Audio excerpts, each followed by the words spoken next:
I hear about it a lot. I've got two shows to do. And okay.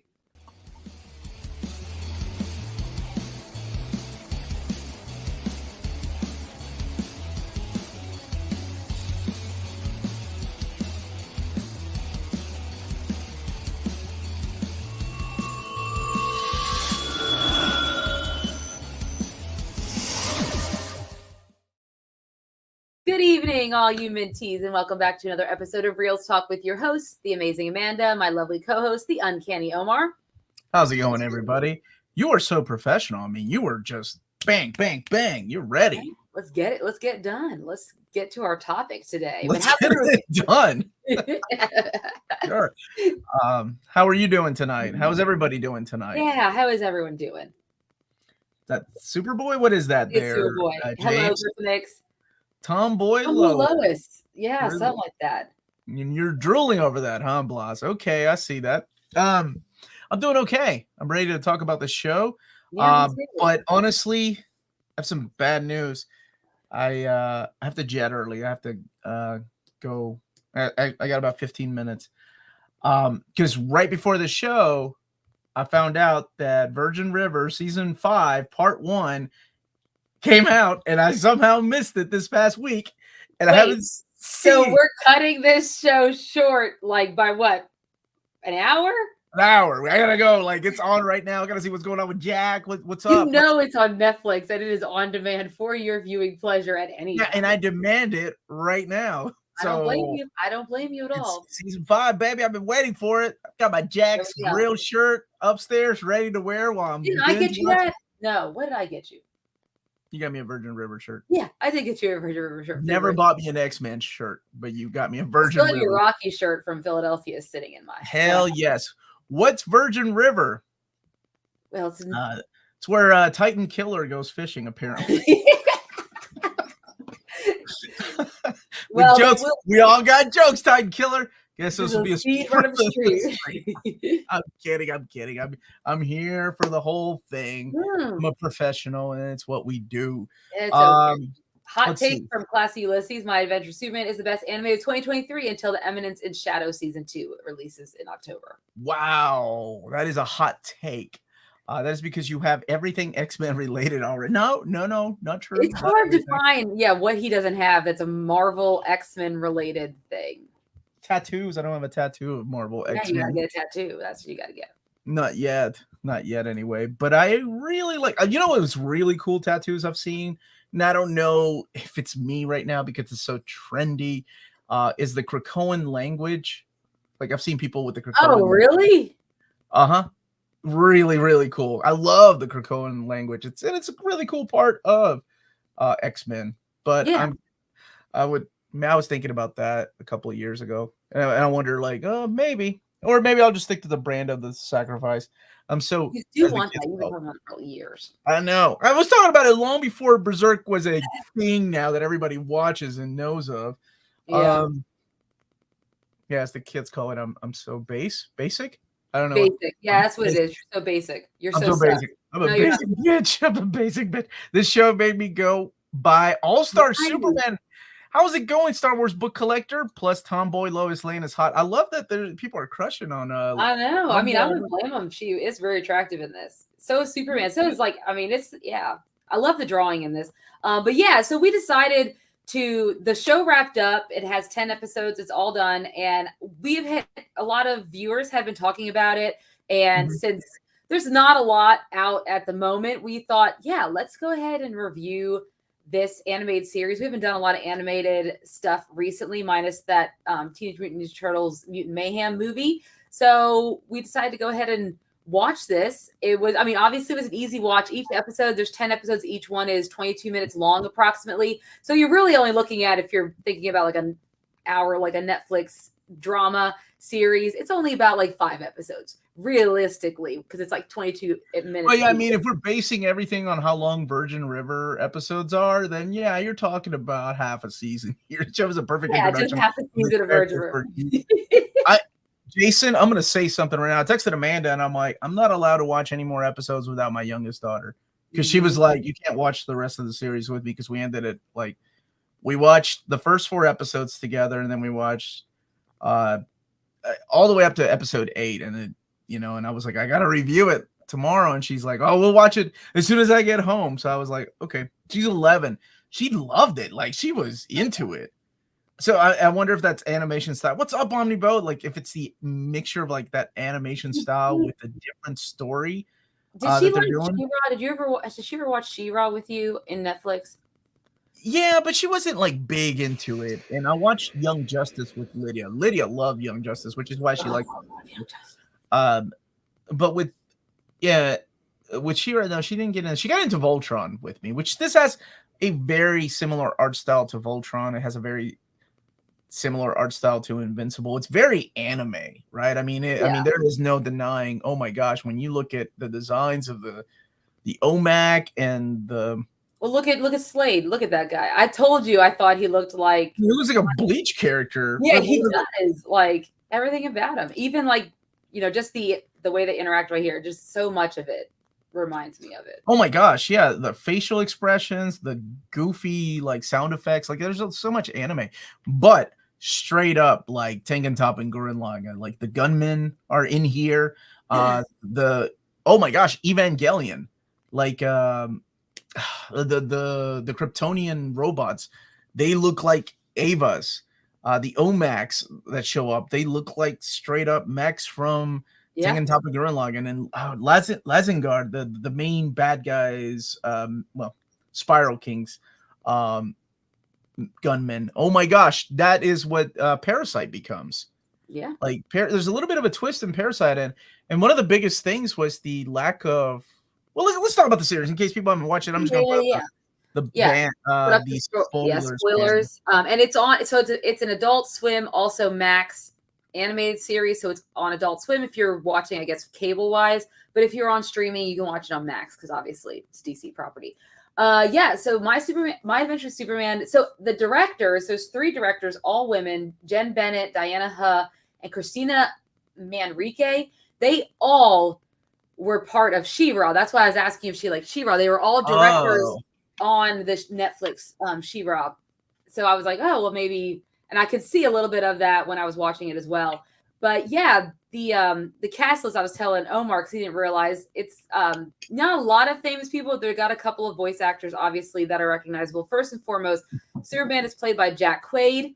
I would not have recognized that man's voice. All I know is he sound really. Love this gift. I'm like, music for him. Dude, that or an Oppenheimer gift. I remember thinking this is the wimpiest sounding Superman whenever I heard him talk. But he grew on me. It makes sense that why he talks like that. I dig his voice. He does a really good job in this. Who's playing Lois? Lois is a actress named Alice Lee. She's been in a lot of like TV series in the past. And then Ishmael Saeed is Jimmy Olsen, who is another standout for me. And then one of my favorite actors who I actually wanted to play Reed Richards when we did our Fantastic Four, Reed Scott plays Jonathan Kent, and he's the character, the actor. Yeah, right? I was like, that is also, I listened to Paul Kent, and I'm like, that doesn't sound like him, but it is. Another one that Omar did not realize, Slade Wilson, we just showed, is actually played by none other than Chris Parnell from SNL. And I looked it up. It's all that's real. That I was like, I didn't recognize his voice. Parnell's been around for years. I think he was doing Nickelodeon shows before joining SNL. He's the voice of, oh my gosh, what's the dad's name in Rick and Morty? I cannot remember. But yeah, I like when you told me that, I didn't believe it because it sounds so different. He sounds more like a young cat than he does somebody like Chris Parnell's voice that I'm used to. Jerry, that's his name. Thank you, Blas. Yeah, he's probably good at disguising. For anime, we need a lot of pretty people and to be attractive and adventurous Superman. Absolutely. 100%. Yes. It feels like it's done by a Korean studio, but legit, man, they borrowing a lot of elements from just famous anime shows. Yeah, Jason said it was the same studio that did Voltron, and that's why. Okay, that's why Alicia liked it. Yeah, she dug it. She really dug it, and I hope there's a season 2. There is. Oh yeah, no, there is. Yeah, there is. The animation department made an official announcement. There is going to be a season 2 after the strikes, or yep. Well, yes, obviously, yeah. I don't know how animation overseas works. Well, they said it's in production, so I don't know if that means that maybe they'd already written some stuff so that animators can start doing storyboards. I don't really know how that works, but yeah, they announced the season 2 about like 2 or 3 days after the premiere of the animated series, which I think like Jack Quaid got to promote it maybe like 1 or 2 days before this, because the strike happened on July 12th for the actors, so he probably got to promote it like 1 or 2 days, and then yeah, the show embraced anime shipping techniques and injected it into DC superheroes. Yeah, so let's talk about the show, because it feels like a different take on Superman, yet it feels to me it feels like similar, like it feels like familiar but also different, right? That's how it felt to me. And anybody, I don't know how people feel about this. I can see people hating on it because it has that anime flair. I can see people hating on it because they race swapped Jimmy. I can see people hating on it because that's not Lois Lane. But this captures the spirit of Superman. There's the scene where they go and looking for Jimmy, and oh my gosh, I'm so glad they brought the brain and what's his name, the ape into this, where he's like shielding Lois from the bullets, right? Mm-hmm. And that line, I'm like, this is Superman. When she's like, "Did you know that you were bulletproof?" And he's like, "I didn't. I just knew you weren't." Yeah. And I was like, "Oh yes, that's so Superman." Yeah, that is so good. I loved it. And I think from that moment I was kind of hooked. I was like, okay, they understand the nature of Superman. Oh my gosh, even the Kryptonian backgrounds and everything looks very anime influenced. Oh, like yeah, the opening song, the opening theme. Oh, I love it. Has a very you never want to skip it. To me, you never want to. Yeah, we don't skip it in this house. If it's got some kind of nice beat or something, we don't skip intros in this house. So yeah, tell us a little bit of the premise of these 10 episodes. The 10 episodes, right? 10 episodes. Yeah. So there's 10 episodes, and yeah, the overall premise of it is this is our Superman. He is now becoming an intern at the Daily Planet, and he was rooming with Jimmy in college, and there they meet Lois, who's also an intern, and of course Perry is there as well as the editor-in-chief, and they are they're starting to try to become, they want to be reporters, right? So of course this leads to Lois becoming obsessed with Superman as he starts to, because he's at this point he's already doing Superman stuff, but now he's doing it in Metropolis, right? So he becomes a figure in Metropolis. Lois is trying to find out who he is, which is very much what Lois Lane does in the comics and even in the like live action movies. In fact, I think the writers said they tried to really base their relationship like the ones in the original Reeves or Superman. So they were trying to do the same thing, right? With Margot Kidder and why can't I remember Reeves? What's his first name? Christopher Reeves. Christopher Reeves, yeah. They're trying to like kind of mirror that same like dynamics between the relationship, and I think that's what helped them capture who Lois Lane was in this one. And of course, something different in this one, which when you think about superhero films and TV shows, it takes a long time for their friends to figure out who they are. Oh my God. Yeah. And this, I mean, I think it was episode 5. By episode 5, Lois Lane, because he lets her interview him and she realizes Superman's lying because she's a good reporter, right? And even though she's still technically an intern. And so she is able to put 2 and 2 together and figures out that Clark Kent is Superman. And of course, their relationship progresses a lot faster. Like by the end of the first season, they are together, which is also something that's not typical of a lot of superhero films and TV shows, and just in general, any film and TV show, right? The will they, won't they really progresses throughout many seasons. But so those are like 2 big differences in the way this one, the plot progresses versus other shows we've seen. But yeah, and then even Jimmy, apparently he's always known because when Clark broke the handle, and he said it was because of like it was old, and he's like, you broke it in half, and he's like, that's how I knew you were Superman. Go ahead. I was gonna say I really like that about this show. Yeah. That we have these two characters that have learned early on that Superman is Clark Kent. And I like the way that, I mean, there were things that you knew were coming. Like you knew, well, maybe, I don't know. If you read the comics, you knew that the general was going to be Lois Lane's dad, and that was going to be the big twist. But I didn't see her learning he's Superman that early. I was really surprised by that, which I thought it was really sweet. And yeah, by the ending of the first season, they're like, I love you. And I was like, whoa, this is moving really quick. We ain't wasting any time. Lenny Laserdisc, thank you so much for the super chat. Wanted to drop by and show some support. Really enjoyed the show. Finally, Superman being Superman. I do have issues, but overall enjoyed myself. 7 out of 10. Thank you for that. Yeah, I've got some issues, but overall, there were some nice little Easter eggs like Flamebird. I thought that was really cool. I love the Flamebird. Well, yeah, that was a Kryptonian character. That's where like Flamebird and Nightwing. Nightwing got his name from Nightwing, the Kryptonian character.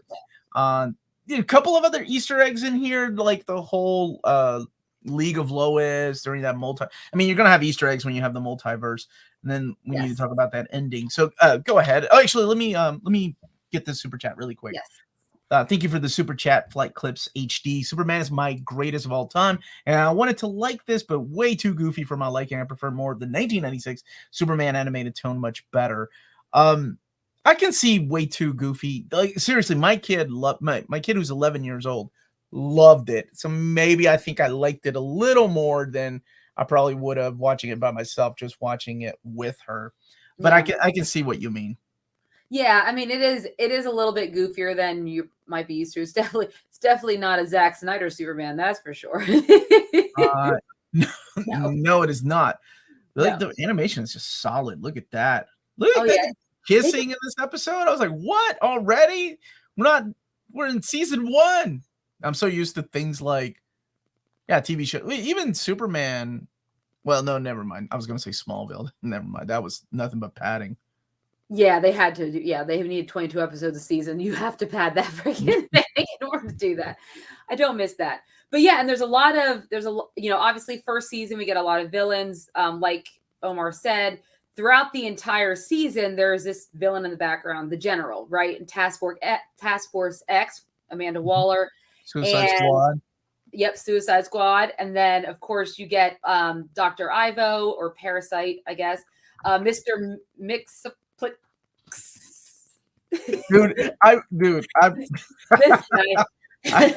I've been reading comics for 40 years and I butcher that dude's name. There's no way I could defeat his golden age is you have to say his name backwards. The golden age. I was like, still wouldn't be able to do that. Nope. Not happening. Not happening. Yeah. But we also get who is it? We also get, like you said, the gorilla, Monsieur Mala, and then the brain. Mm-hmm. And then we also see Brainiac, right? At the end of the last episode. Brainiac and General Zod. I mean, it's General Zod. I was curious because I was trying to figure out who Nemesis Omega was. My assumption is that's Zod, right? Well, yeah.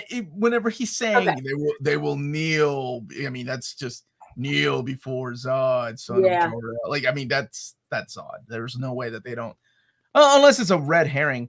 Thank you so much for the super chat, Silhouetted Animator. Yeah. We need to map out the DC animated multiverse at some point. They said in the Mixie, we'll call it. Thank you for calling that episode that this show is set on Earth 12. The DC AU was E508. There were so many throwbacks to other Superman shows through there. That was cool. And I think I saw one of the Justice Lords. Anyway, go ahead. You're fine. Yeah, and so throughout the entire season you have this, background character, and eventually him and Superman do come head to head in this 2-parter called 0 Days. And that's where General Lane is able to capture Superman because they have the kryptonite and he's able to trap Superman, and he blames him. He thinks he's the one who is Nemesis Omega because many years ago, when Clark Kent first came to Earth, because of what was happening up on Krypton and Krypton. Kryptonia. They came to Earth, and you're good. Yeah, there was an attack, and so General Lane thinks that he is those same aliens, and he's come to finish the job. But then throughout that course, that two-parter, while Amanda Waller still thinks he is, General Lane starts to think, well, maybe he isn't, because he seems too young to be that person. And then later on, when we get to the final episodes of the season, General Lane and Superman come face to face again. And because they have to go have dinner at Pa and Ma Kent's house, because they're, a couple and they're in love and they want their parents to meet and they want to meet each other's parents. And General Lane is just in general a very difficult man. You call him General Lane is just in general a very difficult man. But of course, Jimmy has this device that he had received from one of his multiverse counterparts in this episode where we have the League of Loises and then we have the different Jimmys, and they're telling like Lois and Jimmy about how there's other Superman in other universe who aren't good. They're bad, right? They do bad things. And of course, this is very difficult for Clark to like comprehend, because he's like, well, I want to do good. That's what he's, that's who he is. Mm-hmm. And as he's, when he opens up this sphere, there's also kryptonite in it. And of course it ends up, and then when it lands, the Kryptonian ship that he had landed on that was like embedded in the ground, the Jor-El hologram comes up and like, oh, kryptonite, how did he get on the planet? And then it starts rising up into the air. So of course General Lane wants to attack it, and then they're able to get the kryptonite away from Superman so that he can save everyone. And General Lane's about to kill him, but Lois stops him, and he ends up calling it a false alarm. But then the ship goes up into space, and that's when Brainiac and General Zod are like, we have to come down to Earth now, because season 2. Yeah. I can't wait. Hammerhead Brainiac design kind of stunk though. You know what? Silhouette and animator, the Parasite design grew on me. I think the Brainiac will grow on me too. But we need to talk about the most important thing. There's no Lex Luthor, which is kind of refreshing.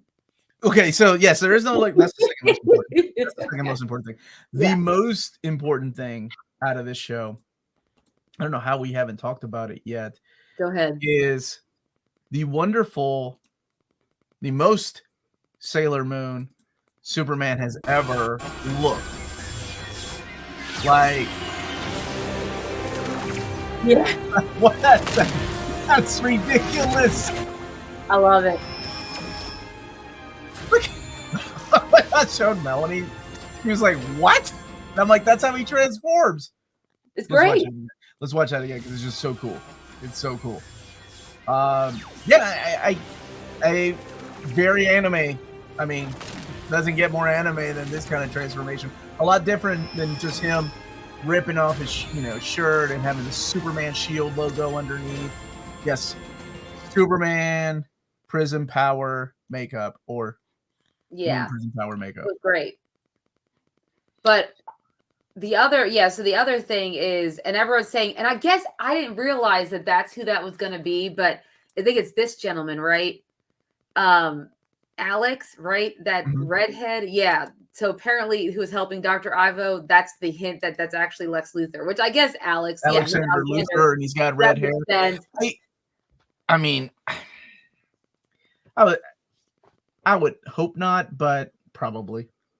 Yeah, he already hates Superman, so yeah, he already hates him. He wants to talk bad about him. Yeah, so it makes sense that he would be later on. I mean, it might be a couple of seasons till he becomes a version of Lex Luthor that we expect to fight Superman. But oh god, let's not have the Jesse Eisenberg Lex Luthor, please. No. Yes, Jason's right. They hinted at it with because he was barely in it. Yeah. No, he wasn't. Yeah. It was mainly when like Vicky Vale was trying to. And I'm so glad they had that little cameo of Vicky Vale, so you know that Gotham is somewhere near. Could be Bruce Wayne lurking around somewhere. Could have him in the next season, and I'd be curious to see who they would want to voice him if that was the case. Did the animation style remind you of Young Justice? It did a little bit. Now, to me, it was a little bit more anime than Young Justice, but there were elements of it that did remind me of Young Justice. But that's why I like the Young Justice animation. That's probably one of the things that drew me to it, besides the great characterization and storylines in Young Justice. That's one of my favorites. So, okay, so let's talk about this series. Yeah. What worked for you and what didn't work for you? What did you like? Let's talk about the negative things. What did you not like about My Adventures with Superman? Yeah, so I think the only thing, and I think it's hard to do because we've talked about it before with Superman. He's it's hard to make him, because he's not supposed to be this super complex character with a dark side, unless he has the kryptonite or the red kryptonite or whatever. But he does, like, the most exciting characters in the show end up being his sidekicks, which is Lois and Jimmy, right? So that's like, it's hard with the characterization of Superman, but to me, I was like, he's like the least interesting character. Now, with that said, I like the way Jack Quaid portrayed him. I think he understood Superman, and you definitely can't tell he's Jack Quaid either in it, which I also appreciate. Like, it's just not him doing the voice. He actually tried to make it a character, right? Because very easily you get a famous actor and they just kind of do their own voice, but he tried to make it his, like, an actual character. But I think that was one of the smaller issues I had, is just Clark just comes off as he's the main character, but not really the main character of his own story, because it's really like Lois Lane and Jimmy Olsen. I feel like they just, because of their personalities, and that's a testament to the actors who portrayed them as well, and the story, they just seemed to shine a little bit more than he did, right? But maybe that's supposed to happen. It's called My Adventures with Superman. I don't know. It's not I Am Superman. No, I like the idea that the main characters are the three of them. Yes, like, it's they share, equal screen time, with the exception of maybe two episodes. Yeah. And they're both Lois and Jimmy are as important as Superman. Yeah, there's some nitpicking I can do. What I didn't like, yes, he's getting beat by characters he shouldn't be getting beat by. It didn't make any sense. He's not Superman. He doesn't. He didn't realize he was bulletproof or had the heat vision, right? He was still learning about his powers. I don't know if I'd eat heat vision turkey though. That doesn't seem. No. That doesn't seem like Flash cooked anything doesn't sound good to me. Like it would be a good idea for a human to intake that stuff. Yeah, it was hokey at first, and I was like, who is this geared towards? Because there's not a lot of action. Then came episodes. What was the one with Parasite? I'm like, oh, this is pretty cool. Like 4, 5, and 6, I think. Like, they got. Yeah, because then back to back, we started seeing him doing more adventures, and I'm like, okay, this is really cool. But before then, it was like, it was okay, a little corny. But it grew on me, and it's a different take on Superman, and there's nothing wrong with that. Definitely, somebody said it earlier in the chat, a different Superman for a different generation. It's got a lot of, like I said, at heart, it's Superman, just with that line alone that I was talking about. But, it took me a while to get used to it. Soundtrack was okay. I like the intro song. Like, the intro song kicks. Like, I was like, dude, this is good. Because that also has a lot of anime influence. Like, it's just quick and to the point. Let me see if I can pull it up really quick. Yeah, and I love that. Like, when you see that's so anime. That is like. Oh, and somebody mentioned earlier that yes, it translates the Kryptonian to English when you have the subtitles on the HBO Max app. Because I was so confused because I was watching it with Alicia, and I'm like, is that translating it on the show? Is it translating it for us? I can't tell. No, But yeah, I think it's cool. It's got a cool intro.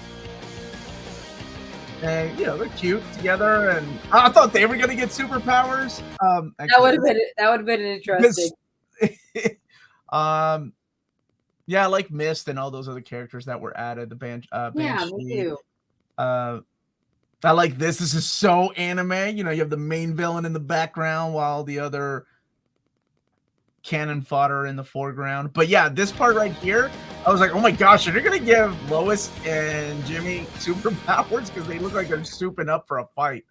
Yeah, they did look like that. The other minor thing is, so I like that Lois and Jimmy find out first season that he's Superman, because there's a lot of shows or there's other shows that have done that works. The Flash, CW, that is a good example of it. They found out early on, his friends, and it was cool because they were a team, and it was awesome. And that's one of the reasons why I really loved the Flash.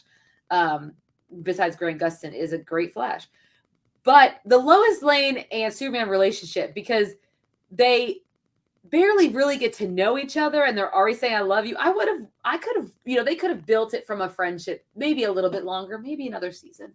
It could have been fine. I feel like it was a little rushed.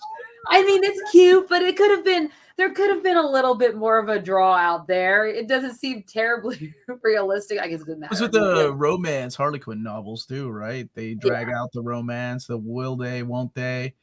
Yeah. I'm so like, it really surprised me that they were already saying love in the first season, which makes me think that maybe they have this planned out for 5 seasons and that's it. I don't know why I said 5. I'll tell you what, I didn't even know about this show until our viewers were asking about it. I don't think they've done a good job promoting this. Like you have like Invincible that's promoting like crazy how well Skybound and Amazon is promoting that show. You have all these Netflix superhero shows like Umbrella Academy. Yeah, this one just got no kind of promotion whatsoever. No, well, like I said, Jack Quaid did promote it before the strike on his. That's how I knew about it. I had known about it just because I follow his Instagram, and he's very active on Instagram. He's hilarious. So I was like, oh, this is really cool. I didn't even know he was doing this, right? But that's the only way. And then, of course, it came out July 7th. The strike happened July 12th. So there was not going to be a lot more promotion because of that fact alone. I think that's not helpful either. Or they're just trying not to show. They're not trying to promote anything DC related because the Flash was such a disaster. And so they're just like, let's just. I mean, we're getting a trailer of Aquaman tomorrow. Yes, that's true. I know. We might have to do a reaction depending on when it drops and if I have a meeting. And yes, if I'm in the middle of recording. Hold on. Also, getting the show outside of the U.S. is a hassle. And see, that can be a pain. I didn't know until I saw the first episode on YouTube. I was confused. Right. I feel the same way. I have Max. I had no clue about it until I saw the live stream pop up earlier. Oh, wow. It's so not promoted at all. Like you go to Max right now and this show does not pop up. Like no, it does not. Something else does. All the Discovery crap that they're pushing or whatever. But it's definitely not this show, which sucks because it's a good show for kids. Yeah. I mean, my daughters like it too. Teens, and I dig it. Now, at heart, I think the best Superman cartoons ever were the 40s Superman, the Fleischer Studios Superman. Those are the ones I remember having the VHS copies of, because I didn't grow up with the 90s Superman. That came out after I was, oh my gosh, I think I had graduated college when those were coming out. Like Batman animated, yes, that was still in high school, but Superman animated and then later Justice League. Yeah, I wasn't watching Superman animated weekly like, most people were. So I didn't grow up with those, but I did like them. I went back and watched them on DVD and I got the Blu-ray. Don't look up this version of Lois on Google. You'll find deviant art results. Okay, now I have to. I'm going to it. Now I got to. Thank you for the super chat, brother. They did say the Fleischer Superman shorts were on Earth Prime. Yeah, that's why I brought it up, because it was one of the Easter eggs that showed up in I think it was episode 6, right, Amanda, with Mr. Mixel. Yeah, Mixel. Someone, I don't know. Hold on. Somebody wrote it out. Actually, I think it was maybe it was Silhouetted Armor that wrote it out. All right, I'm not seeing anything terribly. So silhouette animator, I am looking. I'm not seeing anything. Yeah, but yours is probably a lot more. You got bigger boobs in this one. Does that count? Like anime, like anime boobs. Like what's that girl's name from Bleach, who has the massive, she has the blonde, like the Noriko. Was that her name?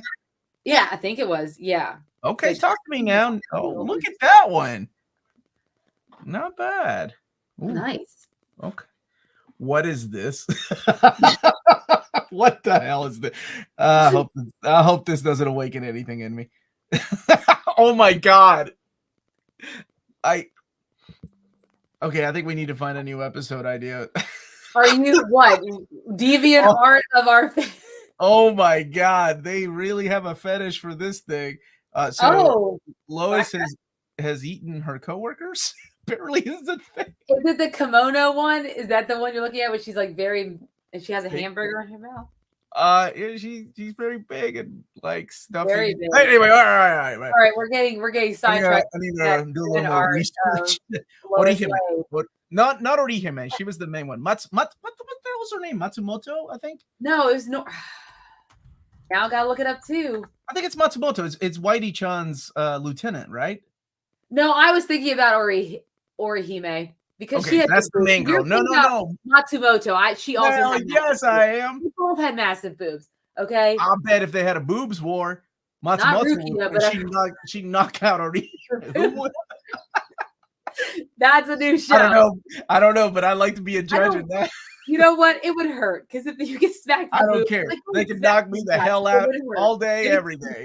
Getting smacked your boobs right in the middle. I don't know what the hell I'm talking about now. Oh, we got sidetracked. Yeah, my adventures with Superman.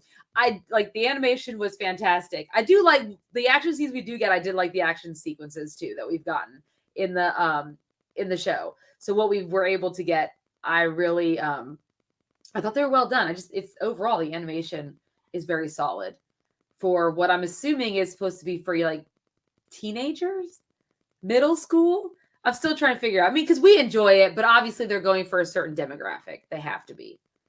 Oh yeah, demographic that enjoys pretty people flying around and cute girls, and yeah, I don't know, anime. Maybe they're going for the anime crowd because there's this whole thing about manga outselling American comics. It's been going on for years, and we tend to see a lot more and more cartoons that have that anime flair these days, American cartoons.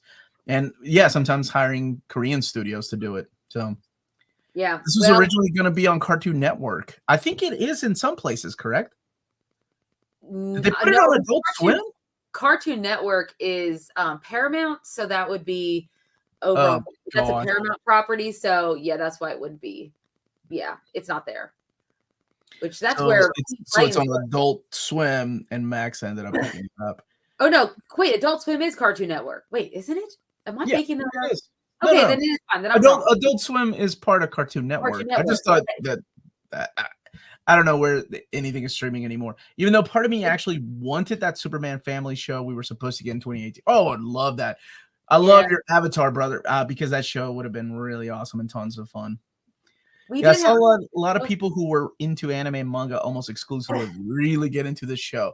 Oh, yeah. I think that's the target audience is. Let's get those kids that are watching these shows and get a bunch of nerdy adults that grew up watching Studio Gainax anime to be like, oh my gosh, that's an Evangelion. Oh my gosh, that's taking topic currently. Like me. Yeah, it's I mean, it's not surprising. If you guys watched the VMAs last night, the amount of K-pop bands that performed and won awards, you wouldn't have seen that like 20 years ago. That would never have happened. It's a very different landscape here in the US as far as what people are into. And it's definitely more international now, which is great.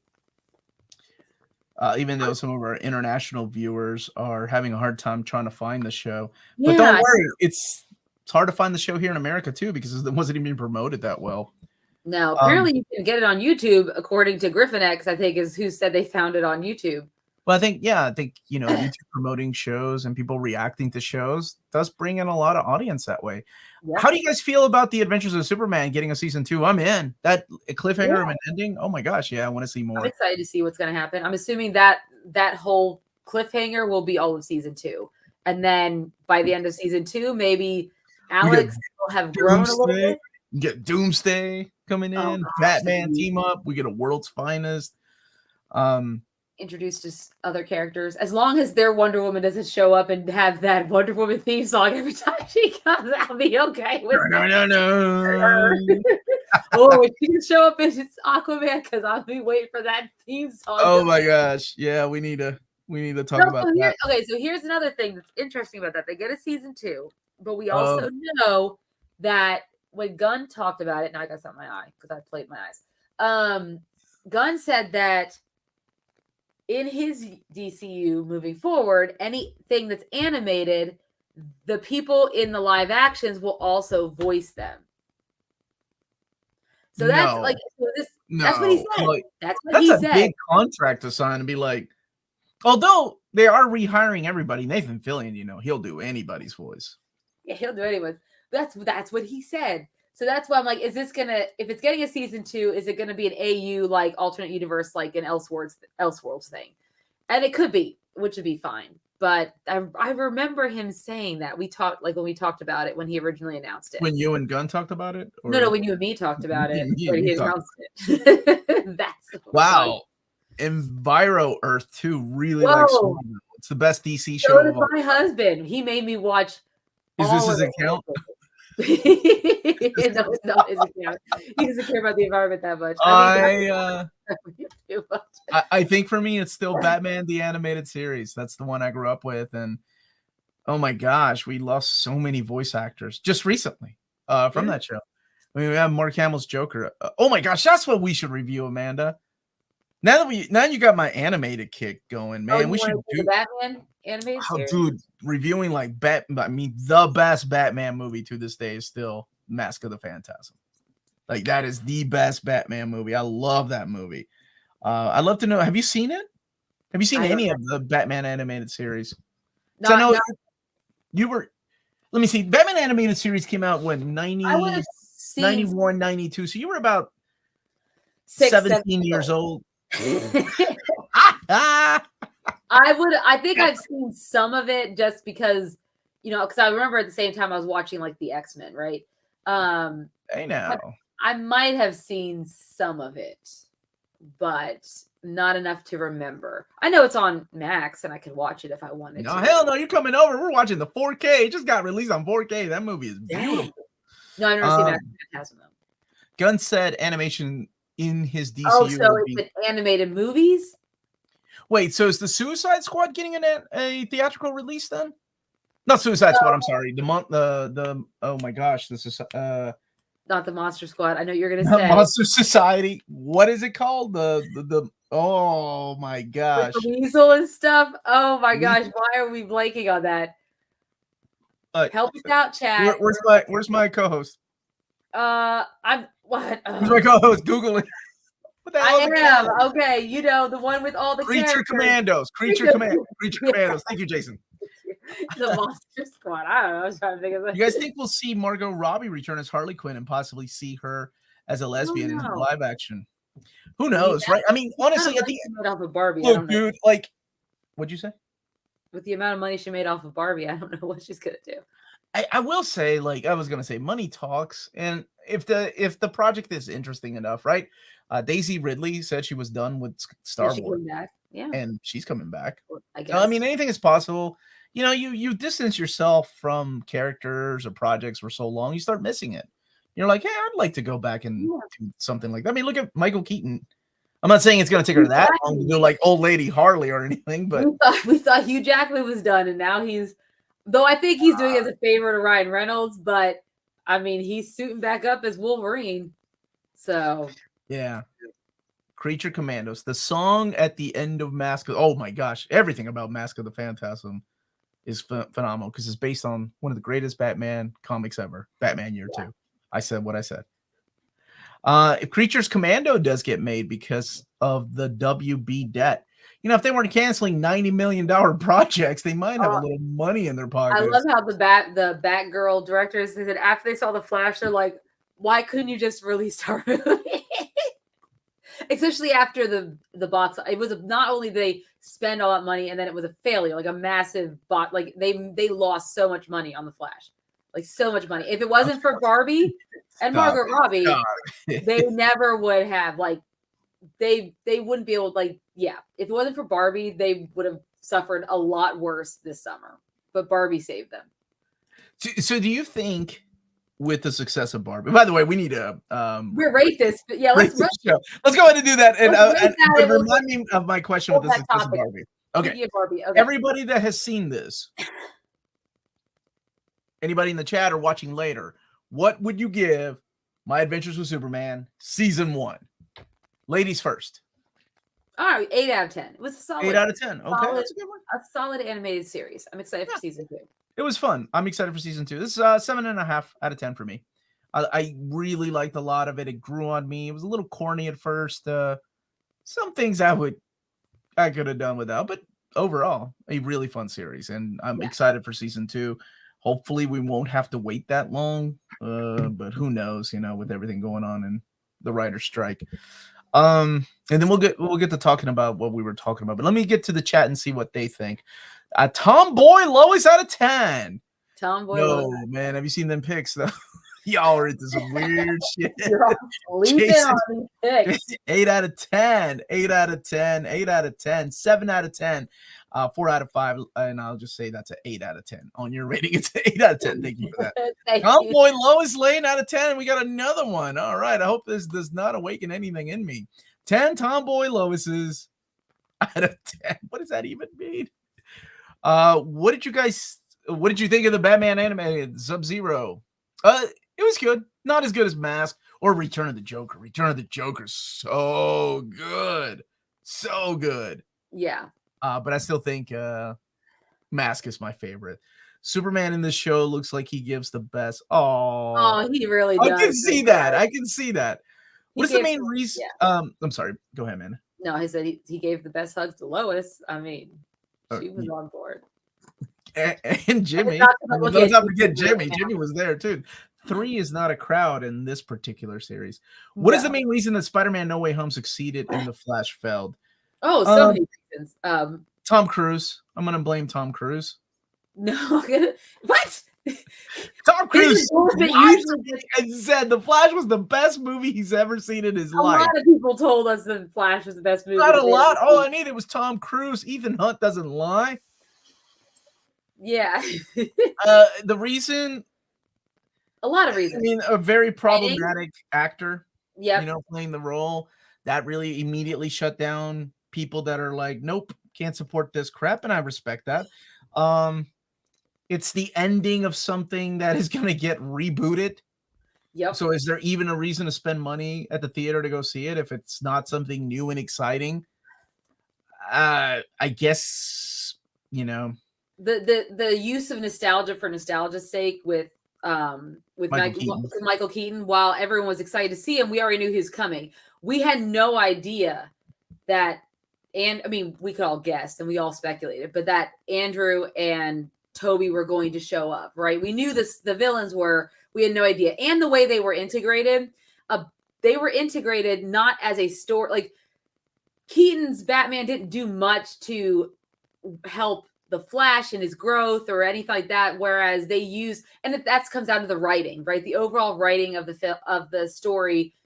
Mm-hmm. Toby and Andrew were used for a purpose, right? They were used to show Tom Holland's Spider-Man who he is inside, who he's supposed to be, and grow from that and learn from, the deaths in his life, the tragedies in life, and how he has to overcome that to be the Spider-Man that he is supposed to be, right?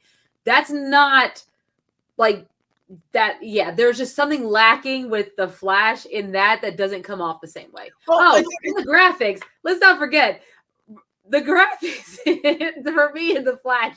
I mean, say what you will about them filming in the round in that big old thing for Marvel, but I would prefer No Way Home to the Flash's Uncanny Valley stuff going on.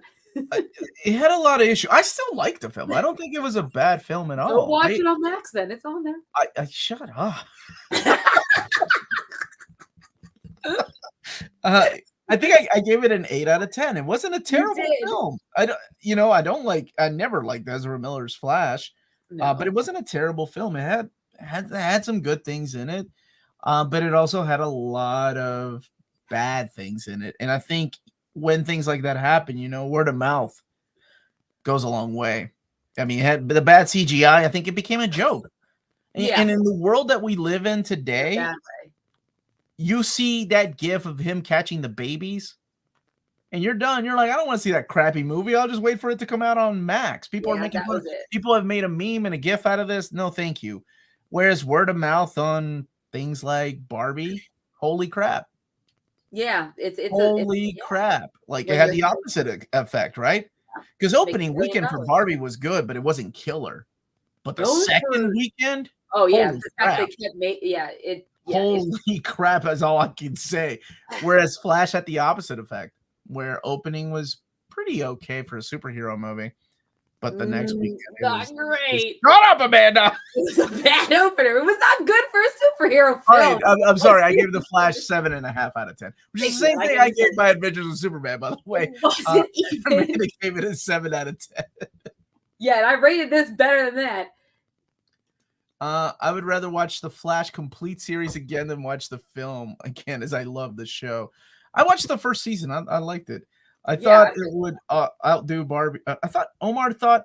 Shut up! I'm a band blast. I don't know what he's talking about. No, I didn't.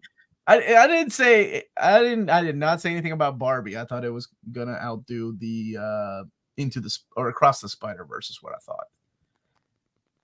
But little did I know, he was wrong. The big shot. I have it receipts on that. Yes. Do not be wrong around Amanda, or she'll keep receipts. Just can't believe you bet against. I've been wrong one time since we've started doing this show. That's not that bad. I've had a pretty good streak. I'm convinced that once Taylor Swift's Eras tour comes out in October, God, shut up about her and Barbie are going to save the box office this year. That's what's going to do it. And my thought or my guess that the cross section of audience members from Barbie and Taylor is probably when you look at that Venn diagram, it's like almost just one big circle. I'm going to say that's accurate. Wait, hold on. We'll go back to that. Yeah, that's a good question. Why? Because I didn't think The Flash was bad. I'm sure everybody else and their mother that was reviewing it thought it was the worst movie ever, but it wasn't bad.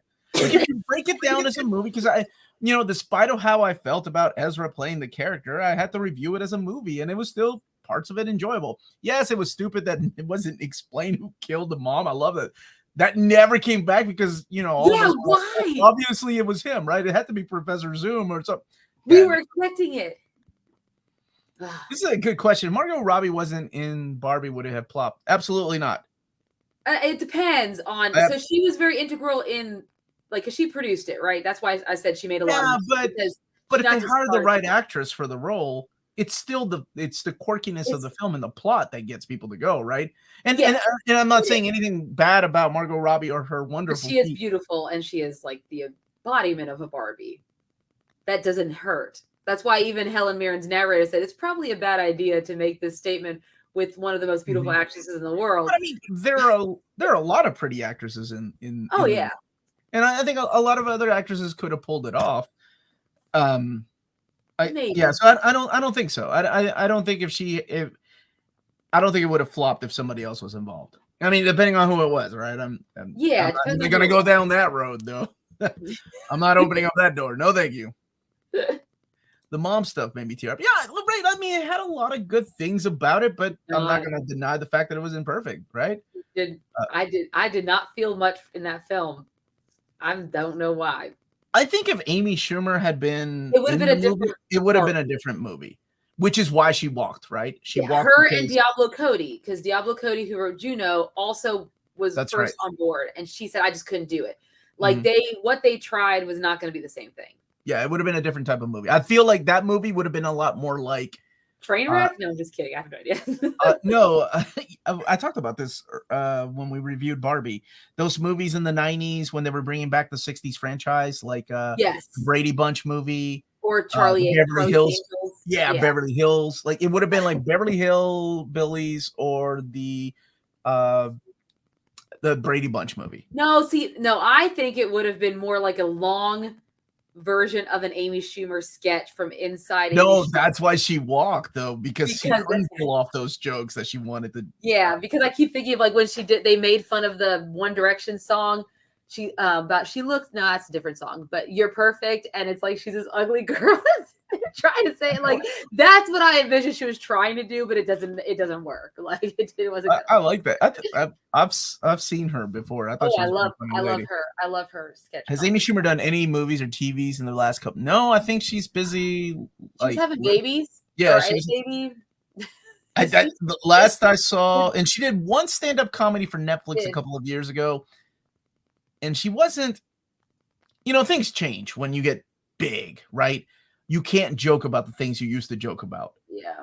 Especially now. So she wasn't as edgy as she used to be. Yeah, that's hard. Whereas some comedians just come in and start joking about the same things that they joked about 10 years ago. So, Biker Writers with Austin Butler, Tom Hardy, Jodie Comer, Michael Shannon, and oh yes, that looks awesome. That was a good cast. That looks awesome. I'm excited. Didn't Diablo Cody write the pilot for the season? God, we talked about that too. Yeah. We talked about that coming out, and it never happened. It had had the one girl, Dove Cameron, was in it, and she was from the Descendants trilogy on Disney, and it never came to fruition. Michael Cera would have been Ken Prime in the Schumer. That would have been so true, though. I can't stand that guy. And the Schumer has a series on Hulu called Life and Beth. Season 2 is coming out either this year or obviously I'm not keeping up. So I didn't do that much less The Bear, or watching Abbott Elementary the next day. Oh yeah, I'm watching that right now. I'm digging. I love The Principal. Like that's another show that I'm like. Ava is one of my favorite characters. That is the best character ever when she makes everything. No, but what about what's her name? The teacher. Oh my God. Which one? Bob. No, Barbara. Miss Barbara. Oh yeah, she's okay. No, one of my favorites. Ava. Or the Italian one. I love her. Which Ava just blows everybody off, and everything becomes about her. That is my type of woman. I love that. What episode are you on? Have you finished season 1 yet? Yeah, I'm on season 2, episode 5. Okay, wow, you are cruising through it. I really dug it. I was like, well, it was corny at first, right? I'm like, oh, this is way too hokey, but it grew on me, much like The Adventures of Superman. Yes. Terrence Howard, that's her. Why, Blas? Why would you even bring that man up? He's way too good to be Reverse Flash. He needs to be something more. He needs to come back as War Machine's what he needs to come back and save that. There's one man that can save the MCU, and that is my dude, Terrence Howard. I don't know. Doesn't Terrence Howard have his own alternative science? Does he? Probably. Zatanna's a great character, but no one mentions her. It's true. Probably because of all that brain wiping she did. Back in Identity Crisis. Yeah. Not a good look. Thank you so much, my brother Lionheart. Oh boy, Omar, important question. I'm going to Las Vegas this coming Saturday for vacation. What the book should I bring while I travel? What are you in the mood to read, man? Are you reading Lionheart? Let's see here. Read the latest Street Fighter collection, which is the Sagat Origins. That is a solid book, man, if you haven't read it yet. Aphrodite, I know you're into those Top Cow books. They just reprinted the Aphrodite 9, the complete series. So take that with you and go for something big because I don't know where you are, Lionheart. So I don't know how long your flight is. But get something big, man. Get something like that will last you a while, like Uncanny X-Men Omnibus Volume 1. Abbott Elementary, Episode 2. Oh, yes. I don't like the teaching assistant, though. I really didn't like that character. The helping Hispanic girl? Who was helping out, I can't think, Lisa. Is it Lisa? Or is that her real name in real life? The girl from The Parent Trap. Wow. Yeah. Well, dude, I'm so old. I didn't know what BuzzFeed was. My brother watched a couple episodes with me, and he's like, "Oh, it's that girl from BuzzFeed." And I said, was that a show? And he was like, how do you not know what BuzzFeed was? I was like, I feel like I missed this part of the internet that everybody knows about. And I'm like, I don't know what, but he's like, are you serious? So he stopped watching Abbott Elementary to go to YouTube so he can show this is BuzzFeed. And I'm like, huh, that is that girl from Abbott Elementary. No, my favorite. This is why I love Barbara. It's the opener to one of the really things. Like Barbara. I do only because it's one thing that she has the one student and the mom has the big old boobs and she wrote bitch across her. Yes. And she totally covered it up. He should be for when she's like books or she's like Bible. She's like Barbara. She was so excited about it. It was so great. It was my favorite. Like one of my favorite openers of Abbott Elementary ever. I don't like how the season 2 ends though. I'm not really happy about that. Nobody likes Jacob. Right? Nobody likes Jacob. Oh, I love Jacob though. I love that the one guy, the math teacher doesn't like him. And he's like, he doesn't like me. He's like, no, I don't like him. That is so funny. What are you talking about that? I know. Wait, is this for real? Y'all messing with me. He has BS science he came up with and mapped out. No joke. Terrence Howard literally thinks he's the next Einstein. Yeah, he said he reinvented physics. Oh boy. I think you need to not be counting him around. Is he about to get canceled? Yeah. Oh. Got my first tattoo today. John and Susie from Sex. Dude, nice. That is awesome. It's the beautiful book tattoo my partner got me into. I am so very cool. Very jealous of that. You got to tag Chip Zdarsky. He's going to love that. That is awesome. Do you understand why they canceled the Batgirl movie? Does it make sense? No. No, they could have made some money. Because you're taking a $90 million loss. I think it would. What did they? I think they forecasted spending $5 million or something more to make it go out in the theaters with promotion and all that. I mean, they would. I don't think it would have made its money back, but it would have been better than zero. Yeah, they could have made something. Instead, they just took a massive loss. In addition to the loss they took by doing the Flash. Okay, easy now. Okay, you don't need to bust my balls about Flash anymore. I was planning on bringing the Scott book. I have the regular cover. I'm also thinking about bringing the Rise of Serpentor. That would be one of the last G.I. Joe books, my brother, at IDW. Did you see Deadline talk to One Piece Netflix producers and they have a 6-year plan? That makes me sad yet happy. Oh my gosh, I love. Here's something that I was wondering if Amanda wanted to do. If I give you like a list of characters, do you want to cast One Piece season 2? We could do that. That'd be fun. Like if I give you like a short little like. Yeah, let's not go crazy. Let's not do like the amount of people we did for like Batman because. Dude, that was fun. We should do that again. But at least I've read Batman and I have knowledge of those characters. Whereas, how are you not on One Piece episode 355 by now? Rory is, but I'm writing my fan fiction at night. What's this one about? Oh, I know. I gotta guess what this one's about. There it is. The snorkel. Back, baby. We don't need to talk about my family. It's personal matter. So we can talk about that. I'm so scared of CGI Chopper, but CGI Chopper can look so cute. If they pull it off right, maybe. Look at that. Look at those eyes. Adorable. That is Tony Chopper.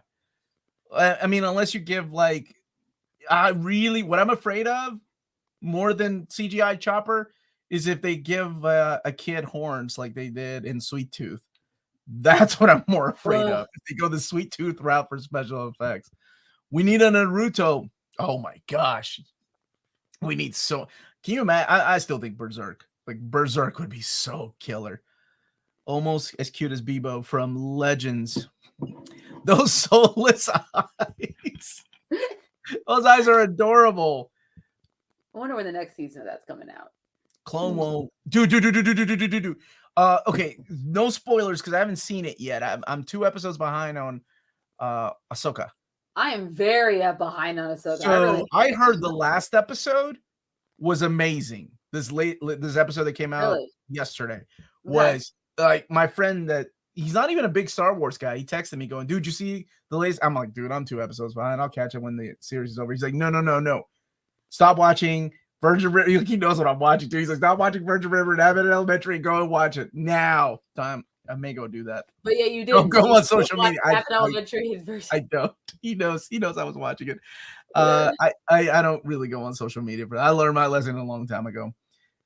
So I'm excited to go watch. You need to get caught up. Okay, I will.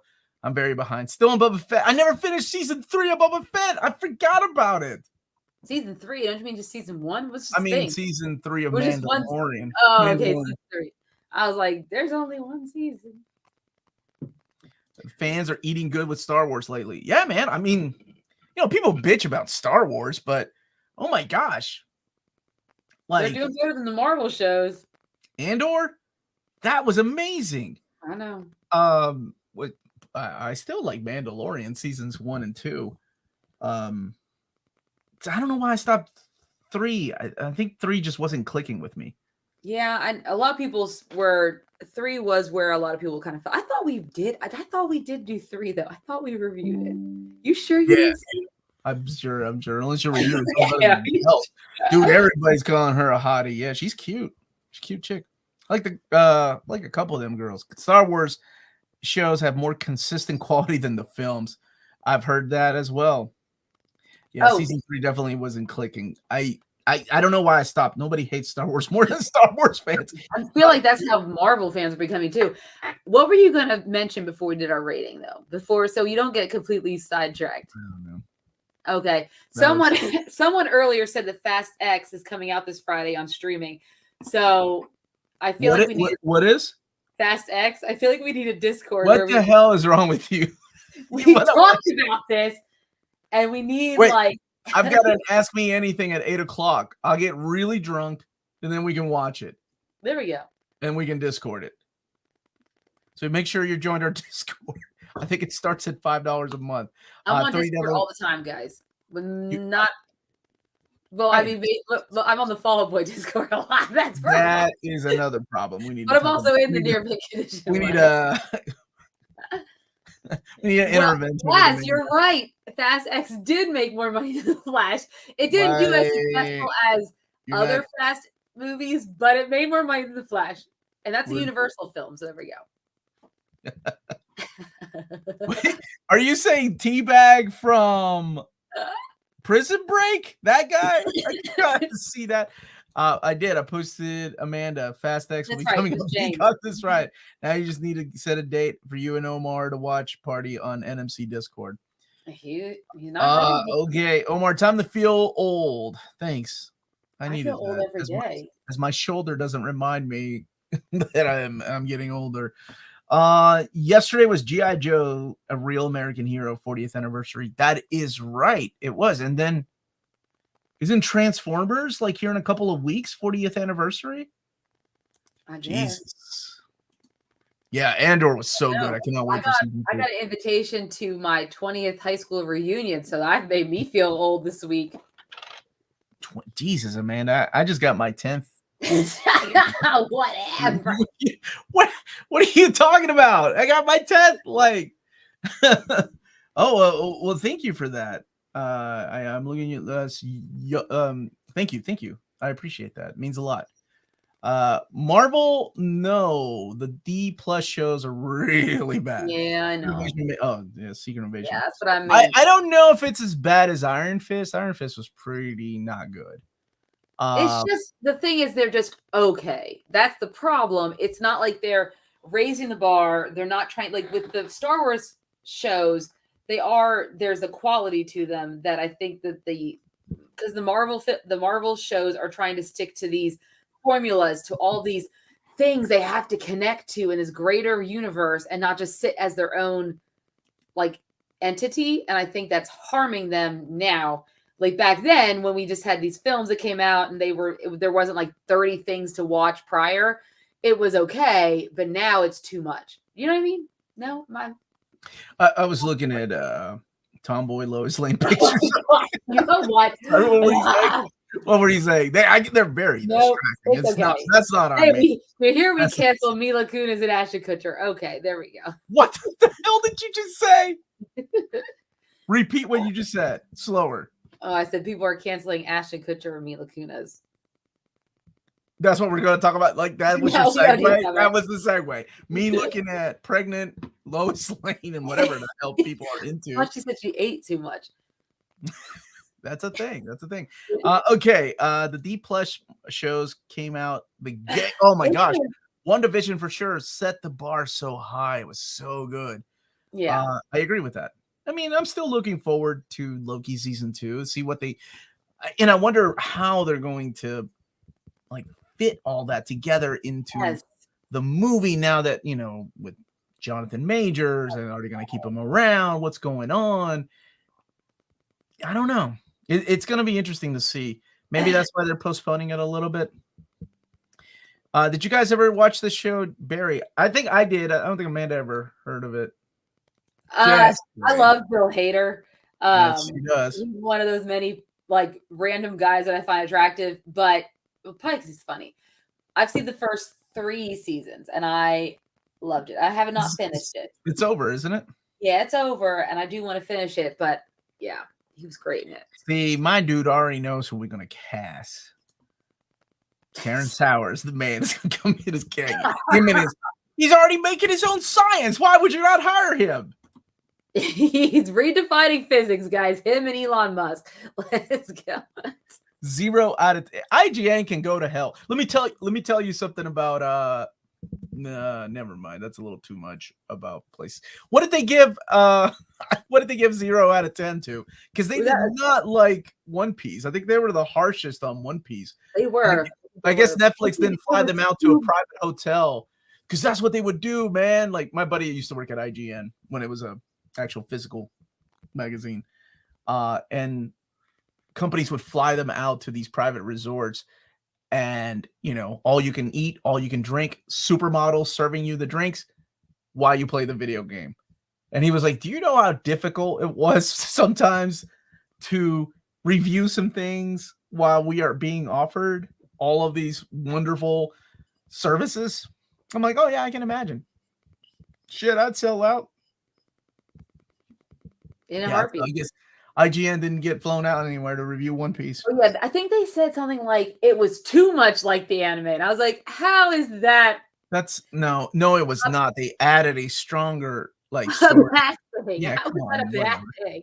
Like, I don't understand. We can't have it both ways, guys. Do I know the sales of Wolverine 4?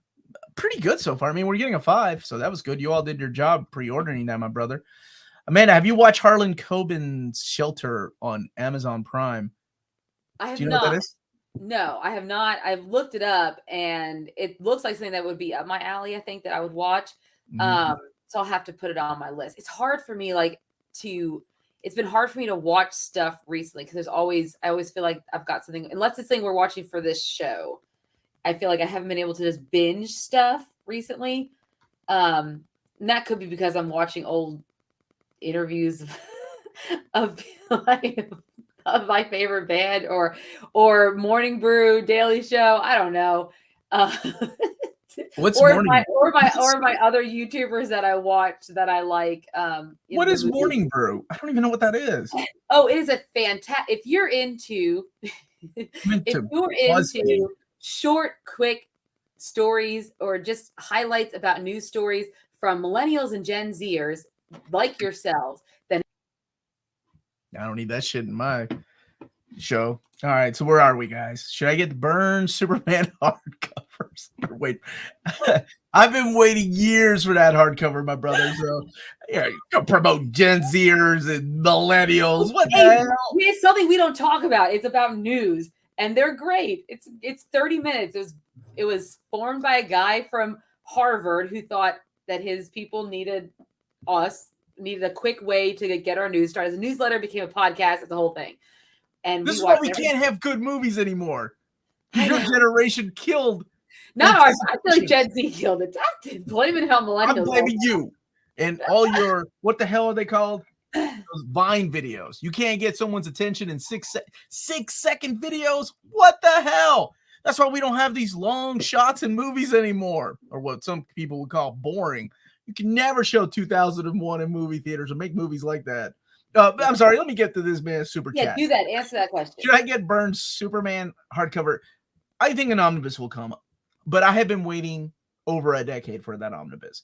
While the hardcovers are out, I would not blame you if you want to get them.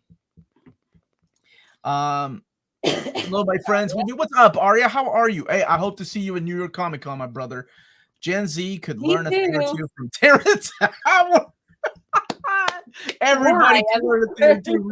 He is a man of science. Did you not see that he redefined something? Johnny Depp and Will Smith will probably bounce back because of the fame. Are you talking about people that bounce back? I'm sorry. Okay, so someone asked if Kevin Spacey. Okay, do you think Kevin Spacey and Ezra Miller will come back to Hollywood? I think the Kevin Spacey and Ezra Miller situation is a little bit different than Will Smith and Johnny Depp, right? Like, yeah, Will Smith just slapped Chris Rock, and we right, and there was no charges, and even though it was the wrong thing, and they learned from it. Johnny Depp, I don't know. I'm sure he lost a lot of fans because of that, though. Not gonna lie. Yes. And Johnny Depp thing, interesting. Now, Johnny Depp went to trial and was found not guilty, correct? But Kevin Spacey, he was found guilty. Then there was something was overturned, not all of it. It's hard to say, but it does make it weird. I have like this on my Facebook, like a memory popped up. That's good. Yeah, you just save that shit. Anyway, go ahead. But anyway, so in 2013, my friend and I lived in Arkansas at the time, in Little Rock. And the Clintons, because they're very big in Arkansas, clearly, in Little Rock. They were having a gala. This is before, obviously, Hillary Clinton ran for president, for fundraising. And it was honoring Bill Clinton. And somehow I got free tickets to this thing. So I got to see the Clintons on stage with Nick Jonas performed, and he only had that song Jealous out at the time. And Kevin Spacey was there.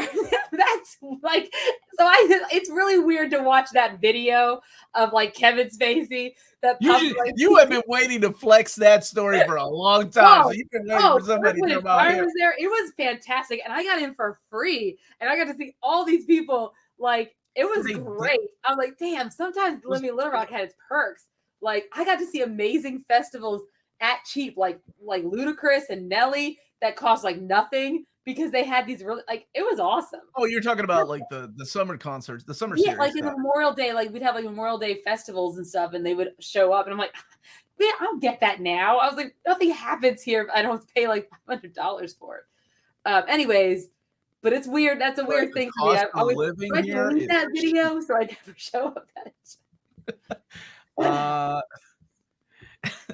Already know Aquaman the Lost Kingdom will be hurt because of Amber Heard. I am really curious about that, Blaz, because that's why I want us to do something about when the trailer drops, if you're not filming and I don't have a meeting. Because you're gonna have to hit me up. I'm curious if what they're gonna show in the trailer and if she makes an appearance in the trailer. Have they done a teaser? They did but someone I watched I looked on Twitter. Someone noticed that they're using old footage from Aquaman 1 in the teaser. So I don't think. Oh, come on, WB! You can't cut corners like that. I was like, oh, we can't use that. Okay, so they had. So I don't know how reliable the teaser is to give us any hits. I want to keep this and use this later. That was way too long. Can you make it into a 6 second? Someone asked earlier about the Rotten Tomatoes controversy. What's going on? There's controversy everywhere. New York Magazine did a report. So they've been studying on the Rotten Tomatoes thing. And so they're basically kind of alluding to, like, once Rotten Tomatoes opened up their reviewer base to a wider audience, that there was manipulation of scores and reviews and things of that nature. And there's more bias because these aren't like actual, like, Roger and Ebert reviewers, etc. I cannot speak. Like, there is another YouTuber I watch, Dan Merle, has a really amazing episode on it. I really hope he shows us as much love as you show him. He did show me love in my cameo. I don't give a shit about your cameo. I'm talking about if he gives me a hug. No, he does. I mean, I'm not gonna like. I mean, he did reporting on it. He did a whole thing that is much more eloquent than what I can speak to right now in the next like 5 seconds. So I suggest everyone. You need 6 seconds, Amanda. 6 seconds. Yeah, that'll be good. Be thought. All right, classy Ulysses. Is this like me saying Flash is going to destroy? All right, we're holding it to that, classy, because what else is coming out in December? Wait, nothing. So maybe it will own December. Oh yeah, Dune got pushed. Marvel. Yeah, Dune got pushed. That's November, so it'll be done by then. So maybe it's not going to last that long. December will be owned by Aquaman, maybe, or I don't know. I don't know what else is coming out. Maybe there's gonna be like a sleeper hit like The Greatest Showman was, where like at first it made no money, but then everyone went home for Christmas break and they're like, yeah, the music's really good. Man, Hugh Jackman's really good. Oh, we should go see it. It's kind of like a family film, but like Zac Efron's in it. He's hot. Zendaya's in it. She's hot. And then all of a sudden it makes all this money and becomes part of the Zac guys. Maybe there's one of those films out I've yet to see it. I haven't seen it. My gosh. Wait, what else have you? Oh, another thing that me and Omar, now that. Thank you so much, Blas. Now you've just become my favorite person in the chat. Other YouTubers exist that near me. Yeah. Yeah. Thank you. Go ahead. No, something that Omar talked about, because so Dial of Destiny is now out, and Omar has not seen it. So I forgot about it. We didn't do a show on it, so we're thinking about doing some type of show around Dial of Destiny, so we could review it. Maybe doing a, of the modern Indiana Jones, which is better, Dial of Destiny or Kingdom of the Crystal Skull, because I really do want him to watch Dial of Destiny. Yeah, we should definitely do that. Is it on streaming anywhere yet? I don't know if it would be on Disney if it would be anywhere, and I don't know. Oh, okay. Yeah, because Hello, Ryan. Ryan, hope to see you at New York Comic Con, my brother. Me too, because I'm also going. I don't know why Omar keeps forgetting to mention that. I think it's understood. It's not. It could be you could have taken anyone in the channel, but it is my sister we're staying with. It's gonna be me and Rob going to New York Comic Con, because everybody knows who that is. Yeah. We have a show every week. Do you believe Aquaman makes a seed? I don't want to speak anymore about what I think will succeed. I think Omar's too afraid to make pass. I'm not afraid. I've never been. I have no fear. Jeff Johns signed my comics and said, "No fear, Omar." And I'm like, we are going to do. I am going to take Omar in October to see Taylor Swift while we're at New York City Comic Con. Okay. So if we're going to New York Comic Con and we are at the hospitality of my sister, who is a massive Taylor Swift fan, we are going to have to go see the Eras tour. So you and your sister will go see Taylor Swift. I'm going to go hang out with Ryan and Aria and actually do things in New York that you can only do in New York. But I've done okay, never mind. All right. You know what? We'll talk about it later. Omar, sadly, Amanda and I talked about this. We did, yeah. Bad Bunny has just said it's gone. It's done. I'm so sorry to Bad Bunny and his family and his friends and all his fans. Although it would have helped Peter David, I don't think he created the character, that there is a cancellation. I think we're not really that surprised by it, but I'm surprised Craven is still coming out. But I guess they still have Craven and Madam Web, right? Madam Web, that's Comic-Con in Canada does not compare to the US. I really want to go to Toronto. I have a really good friend of mine that lives in Toronto. I love that city. But I heard that Toronto Comic-Con is great. So maybe next year. It's not that far, honestly, from here. If we don't start cleaning up the oceans, Aquaman will never succeed. Thank you for that. Canada has Todd McFarlane and Jason Fabok. Oh, this is a good question. I think we talk about this every year, don't we? I don't know. Yeah, I don't know if we've ever done like a. Yours is like something lame, like Elf. Oh, I do love Elf, though. I know you do. I know. I watch that every year. That is your generation. Yeah, I get it. No, my favorite Christmas movie is Love Actually. Damn, what a good one. That's a good one. Love Actually, but if I'm thinking about older Christmas movies, like what I watched every year when I was a child. Oh God. Is it Christmas Toy or Follow That Sleigh? One of those two would probably be my favorite movie to watch. Nope, it's not at all. No, what is it? Because I make Lyndon watch it. It's sing-alongs. Never mind. It's you open up that. My favorite Christmas is not movies, but I love watch every year. I've had to find them on YouTube because they don't exist anymore because the VHSs are gone. My VHS is long gone. But Disney's sing-alongs, Christmas sing-alongs, and then Hanna-Barbera's Christmas. Those are we used to watch those sing-alongs on VHS growing up all the time. So I found them on YouTube. Some brave soul managed to put it on YouTube. So I make my children watch it every year now because they're my favorite things. But I mean, Christmas movie Love Actually for sure is my favorite. That is a really good question. Like that's a good question, and I love that answer because that is a great movie. I think it's beautiful. Tradition here. We watch we have to watch Muppet Christmas Carol, which is Melanie's favorite. Mine is Christmas Vacation, National Lampoon's. But my childhood was Mickey's Christmas Carol. I love Mickey's Christmas Carol. But yeah, I think that's, and then for Thanksgiving I got no better than Planes, Trains, and Automobiles. Oh yes. That is, oh my God, that ending still makes me cry. I fucking love that. Film. I love that movie, and I miss John Candy so much. John Candy. He was phenomenal.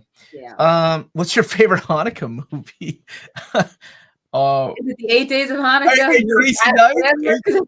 Crazy Nights with Adam Sandler. That's the only one I can think of too. I do want to watch. So he released, which is number 1 on Netflix. It's the only thing that, as far as total, not just TV show, but it's a movie. It's his movie about his daughter. Well, his daughter stars in it about her bar mitzvah. Yeah, I want to see it. It looks really good. No, Sandler's got a lot of heart. The older he gets, it's coming out more and more. I appreciate him a lot sometimes. What's up, Rob? Hey, Omar, do you ever think about doing video essays on creators and or stories that aren't necessarily tied to a book release, like the stuff from Comics Tropes or Owen Likes Comics? I think I'll be honest with you, man. For people to enjoy something like that, I would have to write a script. And if you've ever seen my videos, you know I don't do scripts, and it's not, it's not me too. But I mean that the videos like that can, and don't get me wrong, I would love to, because I do have a lot to say about the creators and the comics. But I think for something for people to enjoy, they would have to be edited to hell. Like somebody would have to edit, and then I would have to write my own script. And that is a little, it's a little time consuming, but maybe something I can look into if the channel ever gets that big. I would love that. Because if you notice those channels, they do like one video every 2 or 3 days because it takes a long time to do said videos. I'm going to read some of the chat's answers. Elf or Grinch? It's a Wonderful Life. That's a classic. Elf or Die Hard? It's another vote for Elf. Jingle All the Way. Die Hard is definitely a Christmas movie. Yeah, we watched it last year. Amanda had never seen it, and she watched that last year. I was really proud of her. The Life and Adventures of Santa Claus. What is this about Sailor Swift around New York? I don't know. Oh wait, yes, no. The movie premieres October 13th. Obviously, Comic-Con is 14th through 16th, so we'll be in New York. That's what I was saying. But she might be in New York. She kind of lives there sometimes. Yeah, we'll may bump into her. My favorite Christmas tradition is usually either TNT or USA has Juice, Medicine Society, and Boys in the Hood. That's awesome. I love those movies. Christmas Vacation is the best. Also Die Hard. Muppets Christmas was so good as a little kid. My wife still loves it. Even the extended edition. Did you both see the news that Eddie Murphy next movie, Candy Cane Lane, will come out on Prime? No. Is that a Christmas movie? Because it sure sounds like one. But it sounds like, or after his You People movie on Netflix with him and Jonah Hill, I don't know. I don't think he had anything to do with that. That was just a check. Dude, anytime Clark Griswold snaps, like a lot of people, I'm sure reminded you of your father, and now reminds me of me snapping at vacations. But oh my God, yeah, in the first National Lampoon's Vacation, when everybody's like, let's just go home, Clark, and he just snaps. That was my dad when we would go on vacation, and now that's the way I am. We're not going home. When Sandler's good, he is great. Uncut Gems and Punch Drunk Love, but then again, Just Go With It. I still have a soft. I love Just Go With It. Him and Jennifer Aniston. That was a really good movie. I liked it. Amanda does not share the views of the channel. 51st Dates is my favorite Adam Sandler movie. Yeah, I like. Even though Drew Barrymore's a scab, so it's but it's fine. Happy Gilmore, I think it's still mine. Happy Gilmore, Billy Madison, both of those are still awesome. Any opinion on playing Mortal Kombat 1? Yes. The movie sucked, and I don't know why they're making a sequel to that movie. How did that movie get a green? Random, but Carl Urban's in it, so it could be good. That Japanese guy was in the first movie, and it did not make it good at all. Would you like to see Michael Jackson biopic, or would it be Sure, why not? Sure, why not? Depends on who plays him. Yeah, Corey and I played or tried playing Baldur's Gate 3 this weekend because your brother Tommy told us it would be a great couch co-op. Yeah, that's not Corey's game. Because it's split screen, but it is very D&D. And Corey, when he's like, if I have a sword in my hand, I want to be able to fight, not roll a dice. It's not like that. So essentially, we spent $70 in a game we're not going to probably finish, which is great. So. Well, to be okay, I buy a lot of stupid video games I never play for like 2 or 3 years, so I feel that. Omar can get a taste of Taylor Swift as Dazzler. Yay. I really like the Cobbler. It's really hard to pick. Nightmare Before Christmas is probably my favorite. That's another classic here in this house. You can make it Batman Returns. We almost did that one last year. We might do it this year, but it is my birth month, and I never get to pick anything. It's also Baby Jesus' birth month. We keep going over this. Not sure why you keep going back to you. No, I think that like atheists and agnostic people in our chat would disagree. Like, why is Baby Jesus more important than me? Because it's historically proven that Baby Jesus was born in the year of our Lord, December 25th, the year 00. Yes. Have you not seen Back to the Future? That's when they chose to celebrate it. Have you not? Doc Emmett Brown said the birth of our Lord, December 25th, year 00. Yes. And you know what? Doc Emmett Brown is up there as far as best scientist with this guy right here. Yes. And that's how we end the show. Thank you all so much for watching. I'm just kidding. That's how we can keep going. I'm having way too much fun. No, I thought Jesus and I share the same birthday, December 25th. Oh, well, we'll make sure to celebrate you, Griffin X. I hope you're watching. We may do something on Christmas Day. Not the sequel to the 2021 movie, which is going to be a train wreck. Heavy Rain has to be the most depressing. I loved Heavy Rain. That was so good. I like all those movies. I got to see Broadway's show about Michael Jackson. It was amazing. What? That sounds crazy. I didn't even know that was a thing. What is the most depressing? Oh gosh. Requiem for a Dream is. I can't even watch that film. It wrecks me. That's rough. Beaches. Beaches is sad. Oh my gosh. Man, when the song "You're the Wind Beneath My Wings," like Bette Midler. Terms of endearment. Oh my gosh! I love sappy movies. Stealing Magnolias is pretty kind of depressing. I was gonna say Steal Magnolias with Julia Roberts. Yes. Yes. Eternal Sunshine of the Spotless Mind is also. Oh God. Oh my God. Schindler's List. Oh, that is actually right. At the very end, when he's just like, this watch, it could have saved 6 people. This car, I lose it every time. Like, that's a depressing movie. Road's good. That was a good book. I read the book because of the movie. Cormac McCarthy. Yeah, I had to read it for school. I'm not disappointed. Did Star Wars Last Jedi? Yes, it was pretty depressing. I agree with that. And Last Stand by Ryan. Also that. Did we review? We did. It wasn't really that bad, did we? Yeah, for X-Men Last Stand. Yeah. Did we rank our X-Men movies? I remember we were gonna do that. We never have done that. Ooh, that would be a fun show to get everybody in on. Ranking the X-Men movies. It's been a while, right? Since all these have been out, and we'll throw New Mutants in there too. Midsummer wrecked me pretty honestly. It's not sad, it's just depressing. It is kind of depressing. I think all their movies like that, and what was the other movie he did? Hereditary. They're pretty depressing, right? If anime movies count, oh no. Brave of the Fireflies and Barefoot Gen will. Oh man, I want to eat your pancreas. Made me cry. I heard about that. I heard that it was really that good. The Gift was a creepy film with Jason Bateman. It made me scared to leave the house. I remember that movie. Star Wars Rise of Skywalker was also bad. Yes, people agree with that. Do you guys plan on reviewing Spider-Man 2 in October?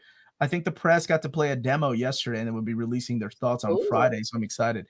I don't have time to play video games. I'd love to. Yeah. It looks beautiful. It looks amazing. No pun intended.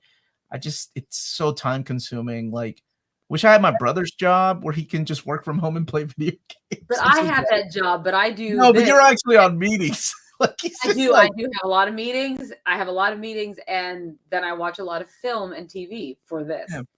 Dragon Ball Z is very depressing. And I have to read a lot too. I think my husband will play it because because that's kind of his thing that he does. That's video games, unless it's couch co-op. It looks beautiful. Yeah, most depressing movie, Dragon Ball Evolution. Was really that bad? X-Men: The Last Stand. Damn, you gave it 4.5. I gave it a 6. No way. No, James, you better read. James coming with receipts like I do. So James, rewatch that. Show me that clip, James. Show me the clip. He's got no way in hell I gave X-Men: The Last Stand a 6 out. That movie sucked. What was wrong with me? I don't know. Was the Mario movie better than the Sonic movie? I thought so. Yeah. It was definitely a kids movie, right? It definitely had a different it was what I liked about it is very succinct and it got to the point. It was very tight. So I am not to be held responsible for what past Omar has said. I don't know what the hell that man was thinking. Death Note, the live action one, the Netflix live action one. It follows is pretty depressing, knowing that it's a never-ending chain. That's pretty depressing. My brother hated that movie until I made him realize that it's really like a STD. I'm surprised you watched it because it's kind of a horror movie. It is, but there's some freaky imagery in that. I know, but I was intrigued by what it underlying theme of it. I loved it. It reminded me of I told him it reminded me of a Dario Argento film. And I'm like, if you think about it like a Dario Argento film, and you see like yourself as an outsider looking through a window, that's the way this movie was shot. It really feels like that. Yeah, we should plan our October views. Like, it's gonna be fun. I think we're gonna miss one episode of October because we'll be at New York Comic Con. Well, because that Wednesday we're flying in, so yeah. Yeah, that's what it is. And we'll have to do a live from New York Comic Con. I can't wait. I can't wait to see who we get to interview and who we get to meet. Yeah, it's gonna be fun. I feel like it's gonna be just me, you, and Jenny on the couch a lot. Not Jenny, your other sister, Amy, on the couch a lot, watching a lot of Taylor Swift videos, and Fall Out Boy. That's what's gonna happen. It'll be 5 sauce. It'll be 5 seconds of summers of Taylor Swift. Amy's house is all it plays, so that's all. That's it. That's what X-Men: Last Stand is an 8 out of 10. James ain't back yet. I don't trust that dude. The Infamous game would make a great movie. I'm surprised we haven't done that yet. Yes, the live action Death Note movie, which is horrible. The only good thing about Death Note live action was William Dafoe. I will say that. Halloween Town movies ranked. Really? That would be fantastic. But honestly, don't think I've seen past 2. You haven't seen past 2. Really cute because the 2 people in it end up getting married in real life. The main character and her, the guy they got married in real life. It's really cute. How many are there? There's 4 or 5, I think, right? Okay. Griffin? No, I've never seen or heard of this. What is this? I don't know. Oh, it's a Disney Channel original movie. That sounds like something and it's Marnie and her little sister and her brother. They find out that they're actually witches from Halloween Town, but their mom moved away. Her dad is evil. Their dad's evil, and he's in Halloween Town, kind of tucked away. And their grandmother is a witch, and she comes to visit. She wants them to learn their heritage, but her mom doesn't want her to learn the heritage. But Marnie thinks there's something special about her, so she ends up sneaking her way into Halloween Town. And well, I think you just saw this today. I remember you making me watch a really crappy Halloween movie. What was it? Practical Magic? Hocus Pocus. Hocus Pocus, that's it. We should watch Practical Magic and do You damn right you got the score mixed up. Amanda gave it a 6 out of 10. Yeah, Oh my god. Hell yeah, James got receipts. Wow. What was wrong with you? A 6 out of 10? I don't know. What was wrong with me? 4.5 is way too high. Nah, I want Omar to watch High School Musical Trilogy, the best. Oh yeah, I would be all. Wait a minute, classy. That's Amanda's month. Bet on it. Right. We're gonna, you're gonna. I need to remind you that Classy Ulysses also gave an 8 out of 10 to X-Men: The Last Stand. So I don't know about that nonsense. Any opinion on the upcoming Mortal Kombat Legends, Johnny Cage? Okay, so are they doing a sequel and a Legends Wait, so is the legend, is that Is it the a one that Carl spin-off? Urban's in, or is he in a sequel to Mortal Kombat? I thought it was a sequel to Mortal Kombat, and then I thought Carl Urban's playing Johnny Cage, or am I making that up? Carl Urban is a little too old to be playing Johnny Cage, isn't he? Unless they're going for like a old man Johnny Cage. And there's nothing wrong with Carl Urban. I love him as an actor. No, he is he was in talks to play Johnny Cage. Holy crap. That's a different. Oh, it's animated. That's why. Okay. Thank you. Oh, that makes Okay. I was like, wow. All right.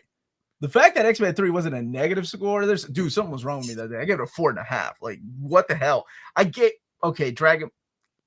Dragon Ball was a bad movie. I think I've given 2 movies a 1 out of 10. Catwoman and Dragon Ball Evolution. And I think Dragon Ball Evolution should have gotten a 0.5 out of 10 now that I think about it. It was bad. Does anyone care about Venom 3? Did anyone care about Venom 1 and 2? Because Omar and I sure didn't. I did. I hate it, but we never reviewed 2, did we? I think Oddfellow and I reviewed 2. You and I reviewed 1 with Maddie, and I think she liked it more than we did. It was just not up our alley. And guess what? My guy Reed Scott's in that too. How many guys you got? I thought you were going to say your guy Dan Merle loved it. I don't think he's a Venom fan. Did Venom 2 fail? I thought it did well at the box office. I thought it did okay. I don't think it was as successful as Venom 1, but I think it also didn't come out when we're still recovering from the pandemic. I think that had something to do with it. Classic Ulysses, your case for me watching the High School Musical trilogy is not good so far. 5.5 out of 10 for Catwoman. How are you?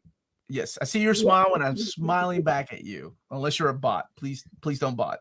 Dragon Ball Evolution butchered the source material. Absolutely, I love them too. Very clear. I think people got that from the first one too, right? Like the relationship between Eddie and Venom was. Yeah, I can see that.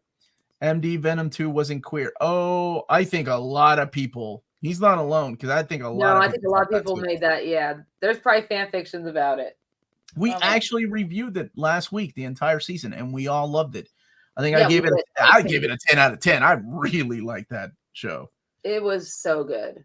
Mm-hmm. And I cannot wait for season 2. The actor Iñaki who plays Monkey D. Luffy is fantastic. Yes, and I hope they don't wait too long to go ahead and start. Well, remember, so there's the thing. I don't know, like those. They're overseas, though, right? They're overseas, so they might have different rules, right? So, like British, like if they're not part of SAG, then technically they could all start filming. Yeah. Now, writing wise, if the writers are not part of WGA, they can also. I don't know if the writers are, but I thought they were. I think they're American writers, right? Their showrunners and stuff are American. Classy Ulysses. Okay, now are you trolling? Are you trolling? That's a troll. That's a troll. What's wrong, dude? I can't watch High School the Musical. I was going to, but you lost me now. No, the Hobbit trilogy is much better than the Lord of the Rings trilogy too. But that no. Okay, no. All joking aside, you have to treat it like this, right? There are a group of people that love the Star Wars prequels more than episodes 4, 5, and 6, the originals, because that's what they watched as kids. That's what they went to the theater to see. So just like I'm sure that's the case with The Hobbit, a lot of kids, or they were kids back then, went to go see it with their parents, and that's what they fell in love with. And then they later on watched The Lord of the Rings, and they're like, oh man, who the hell is this Orlando Bloom guy? Ew. He's no sexy dwarf or it was a bunch of dwarfs. I guess it would help if you read the source material and then had see what they did to The Hobbit. I don't know. I mean, it was fine. I'm surprised a lot of girls find Tom Holland so attractive, considering where did this come from? Why are we bringing up Tom Holland? I feel like there's something is going through a lot right now. Enviro Earth, I feel like that came from here. Like, was this building up for a while and you just needed a place? Are you a Zendaya stan? Like, and you're upset that they probably are going to get married? Because I think they're very much in love. But it could just be Hollywood. Ain't one of them Jonas brothers just got divorced too? Weren't they in love too with Sophie Turner? Yeah, Jean Grey, everybody. Jean Grey. Breaking hearts. I guess I'll have to watch Venom 2 then. Very anxious about Woody Harrelson. Oh man, that movie made no sense. Can't believe Drew Barrymore is scabbing during the strike before she filled out. I can't believe she's doing that either. I'm a little bit disappointed. I mean, I get people have to work, but it's Drew Barrymore. You don't think she can hold out a little bit longer like the rest of the talk show hosts are? Like, and she's an actor first. She ain't done a movie with Adam Sandler in a while. No, so she hasn't. She might need to make stand Clarita diet. That was pretty, a lot of people like that on Netflix. I don't know. Oh, the show? Yeah. Emily Rudd is a U.S. actress from Minnesota. Yes, she is. So that would put if she's part of SAG, that would put a damper on her. Meanwhile, man is like Ty Simpkins. This is his name. Yes. Oh my God. I think her and you are the only, besides his mom, are the only two people that it's not that I like him like that. I do find him to be a good actor. He was a good child actor, and I'd like to see him progress in that role. I can't. He was in 2 franchises. He had 2 moments to shine, and he blew it. Just 3 like franchises. He's shining in Insidious. So stop. What the hell's Insidious? Insidious, the whole franchise about the. Oh, he's in that? Yes, he's in the most recent one, the Insidious Red Door. He's one of the main character. He was like, wow, look at little Ty Templeton and whatever the hell his name is. Can't believe any predictions on My Adventures of Superman season 2 outside of Brainiac and General Zod and the Kryptonian army coming to attack. I'm sure there'll be additional villains. Maybe Alex losing his hair. So we got to see that, right? Maybe we'll know. I don't know. I'll be interested to see what they do with the Lois and Clark romance in it. Like, are they going to mess with it at all? Is it going to that's what What if they give us like a time jump and it's like 10 years and they have a baby? I hope that doesn't happen. I like it. This is not that kind of a show. We don't need that yet. Okay. I even love the prequels over the OG. It's true. I love the Hobbit trilogy more than I'm so glad people out there. I'm glad you do. Are there though, Omar? Folks really like 1, 2, and 3 more than 4, 5, and 6. I mean, true, there are absolutely, and I'm sure just like there's gonna be some people that are that were kids when they went to go see 7, 8, and 9. 7 was my daughter's first movie, or first Star Wars movie, and she really liked it. They'll get married in season 2, is Classy Ulysses' prediction. Good Lord. That'd be Lex quick. is getting a nice run on Harley. Oh, yeah. They were saying that Harley Quinn ends, I think. Yeah. That's being promoted fairly well on Max. Exactly. What the hell? Why can't we promote the Flash? They got to make up money for the Flash. So I don't know. Yeah, we keep saying that. I remember as a kid, I binge watched Star Wars starting with the prequels because it was called Star Wars Episodes 1 and so forth. I thought that by episode 4, they had run out of budget because of. Ouch. This is shots fired at Gen Xers. Because my family, like my parents my mom was a Star Trek fan. She was not a Star Wars fan. And she's also a Lord of the Rings fan, which is why I love Lord of the Rings. Because she forced me to read The Hobbit. And then the movies came out and I was like, I got to read Lord of the Rings now. So my first Star Wars were the prequels. And I didn't like Phantom Menace because I had Jake Lloyd, meh. But I did like me some Hayden Christensen. And when you are like you and every other girl and you see that, and then 16, and then you watch his indie flick, Life is a House with Kevin Kline, and you're like, you keep pushing that movie. You keep pushing that we're gonna watch it one day. Then you're like, okay. So yeah, at least I like 2 and 3, I think a lot. I did like 2 and 3. You like 2? I hate sand. We reviewed 2. Was it really that bad? And yes, I don't remember what my James, James, what did we give Star Wars Episode 2? James is our oracle. Real.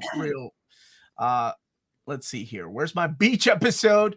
We need people that don't understand beach episodes. That is a very big Avatar, The Last Airbender. Well, I was gonna say it's a big trope in anime. Just about every classic anime has had that beach episode. I'm hoping for the romance moves forward in season 3 and opens the door for my boy Jonathan Samuel Kent, Superboy. Okay. That's what I would love to see. I know a lot of people in their 20s and early 30s who episode 1, 2, and 3 is what they consider Star Wars. You need to stop hanging out with those people, right? Please, especially if they're like episode 2. Well, let's not get crazy. No one has seen them all like 7, 8, and 9. Come on, man. Give me some hope for the future. No, the future's done, dude. People like my daughter's age, they probably all grew up with 7, 8, and 9 or don't care about Star Wars. See you, Amanda. Yes, guess we didn't like it. Was no, sad. I let's do Revenge of the Sith. Let's do Revenge of the Sith. When Mace Windu gets you want to go that route? You want to go that route? You're going to redeem yourself for the score that you gave 4? You were just no, like, I don't think so. Ooh, Omar, just next. Oh, sorry. You do it. I just want to know. Oh, what did you think about it? You know, The Hobbit at the time was considered a children's book. I can't imagine a child reading that in this day and age. I remember reading it for the first time when I was in the 6th grade, and I felt so stupid because I was like, how did kids read this? I know. Yeah, my thoughts exactly. Omar, I just like that. Say as a man, I don't appreciate who Amanda objectifies us like it for pieces of meat. Yeah, feelings too. I'm sorry, you're right. I should not objectify you. On the Near-mint condition, we are equal opportunists. But then, so we're equal opportunists. Okay. So just yes, there we go. All right, thank you. I don't have a GIF. Oh yes, I do. Here we go. There we go. Equal opportunities. There we go, man. That's a man with feelings. Okay, anyway. Whatever, I'm not knocking your kink. Whatever you find hot, man with feelings. Sure. Revenge of the Sith is a 10 out of 10. I think that was probably the best one in the trilogy. We should redo that. We should review it. Yeah, except for the birth scene. Luke, Leia. No! Oh my gosh. I was so excited when I saw James Earl Jones. I don't know if we should review that movie. Yeah, you may need to rethink that. The Hobbit book is so boring. I love The Hobbit book. It's such a good book. It's such a very streamlined story. And then you read it and you're like, what were they doing with the movies? Right. It should have just been 2 movies at most. At most.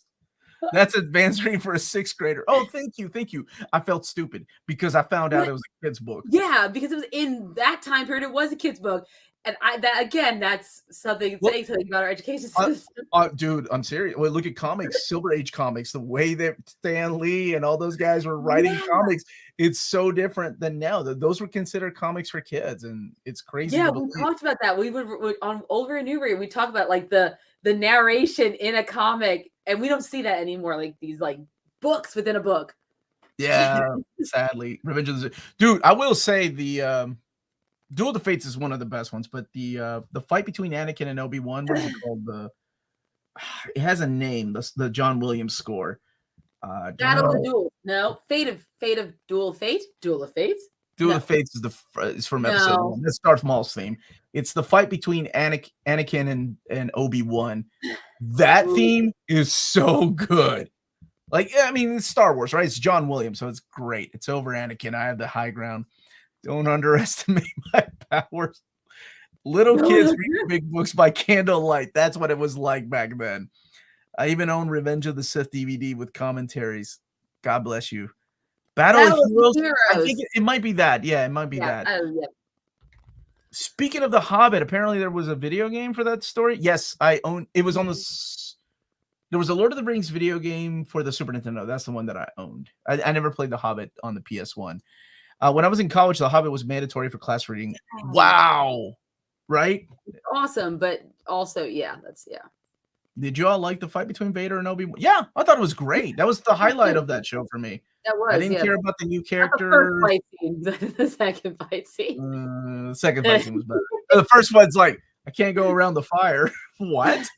Yeah, right. Did you all like the fight between? Yeah. We answered that. Why? Okay, I can't answer this question because I haven't seen it yet. But did it fail or did it make enough money? It did not make. Yeah, you were just full of bad news for all my franchises that I love so much tonight. So why did Indiana? A lot of things. So I haven't seen it yet. Oh, well, I'm not going to talk about the plot. We're just going to talk about the circumstances around the film. So if you noticed within the box office, right, for 2023, particularly the summer, right, a lot of movies of well-worn franchises didn't do as well as they should have. Fast X is one of them. Mission Impossible, Dead Reckoning Part 1 did not do. Everyone thought that Tom Cruise was going to save the box office because he did last year with Top Gun Maverick. But that also was very disappointing for them. They weren't expecting that.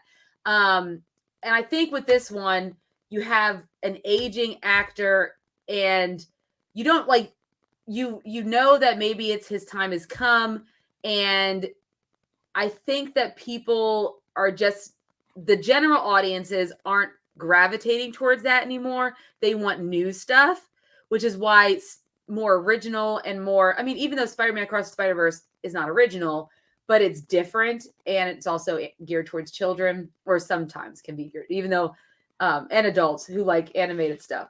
So you have some originality. That's why Oppenheimer, even for an R-rated film, did so well. It did really well, and Barbie did so well. It's because there's that originality to it. I think that people are not really now, and especially now they know they can see it on Disney Plus within like 45 days. I think that also doesn't help either. I think Disney shot themselves in the foot by keeping up to that agreement. And they had all the power, and the movie theaters did not. So movie theaters like, okay, fine, you can release it on your streaming service for 45 days. But I think if they stopped doing that, maybe we'd see a turnaround. But I do think that people might be a little bit tired of some of these franchises. Because what new can they say? And then if you watch, I don't know if you've watched Dial of Destiny, but Omar hasn't, so I don't want to talk about it with him on the plot. This is interesting. Yeah. John Wick 4 made money. Yeah, but that's not like isn't it just for an action flick? It did. Yeah, it's not like, and it's pretty steady when it comes to those movies too. Quality, right? Yeah, if the last thing we saw of Indiana Jones was Crystal Skull, and that left a sour taste in everyone's mouth. So everyone goes in with some trepidation for Dial of Destiny, right? But John Wick is consistent. Like they make more money each time because it's so consistent. No, I think that's what made it. Because Shia LaBeouf. Oh my gosh, cruiser heads better show up for part 2. Is that what we're calling them? Cruiser heads? Well, they didn't save the Flash. So disappointed in that. And Dead Reckoning was a good movie. We reviewed it. Yeah, it was great. Oh, that last action sequence when they're on the train and he's trying to, that left me breathless. I'm like, just get up. Oh my gosh. Yeah, it was great. Yeah, it's great. It was a good movie. Indiana Jones Dial of Destiny, I thought. Fine and best is how I felt that too. Dang it. Movies are expensive. It's almost $20 a ticket plus food and drinks. Yeah, streaming has really done, I'm sure, taking a beating on the box office hits. And I think it's starting to show. So I think they're probably going to start doing some, I want to say they're probably going to stop this whole streaming 45 days after it's out. I think that's going to stop. Because keep in mind, we used to live in a world where movies would come out and then maybe a year later they would be on VHS. Maybe. Sometimes it would take 2 years, especially if you're a Spielberg type of movie. Or Titanic, I think, was a little over a year because it was still playing at the box office. So how do you go back to days like that? Well, you stop streaming for one thing. Yeah. But then we also have pirates. I mean, like pirating, right? And not like we didn't back then, but it's just so accessible nowadays that anybody can go to the certain bay and pirate some stuff.